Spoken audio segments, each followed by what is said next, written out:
Well, hey gang, Daryl Davis coming here to talk about designing a life worth smiling about. So I'm here in my hotel bathroom because the lighting is horrible in my room. This is the only place I can find good lighting. Anyway, I want to talk to you about adding wonderment to your life. Oh, I just thought of a couple of jokes in the bathroom here. Anyway, today I was in Nashville, Tennessee. I'm in Atlanta now, but I stayed at the Gaylord Opryland in Nashville, and they really decorate their resort for Christmas. They go overboard. They actually start decorating in July because there's so much that they do. And it takes them that long. But anyway, as I was in the hotel lobby, there was a mother and a little girl. She must have been maybe 6 or 7 years old. And she's holding Mommy's hand, and she's skipping, and she says to Mommy, "Mommy, are we going to see the Christmas tree?" And, I just thought about how excited and how wonderful this was for this child to see lights and Christmas balls on a tree.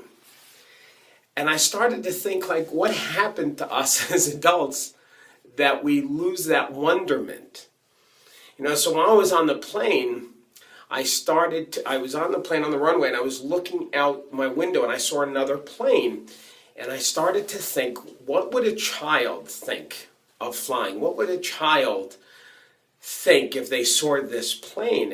And I started to think, well, they would say, oh, it's really big, and how cool is that? And how does it get up in the air? And I noticed that I actually started just to appreciate the wonderment of flight.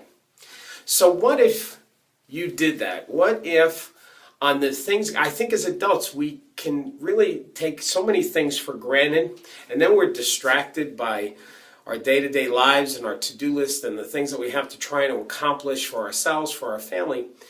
And in all of that, trying to make our lives work, that we sometimes can really miss very simple things that could add wonderment in our life, that could add joy to it. So what if we try to do that? And at every instant we look at the most basic thing and we say, what would a 5-year-old, a 6-year-old, what would a child think of this? How would they react? How would it show up for them?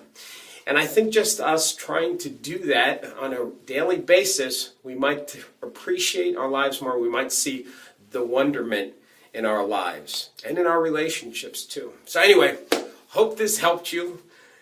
I can't believe I did this in the bathroom.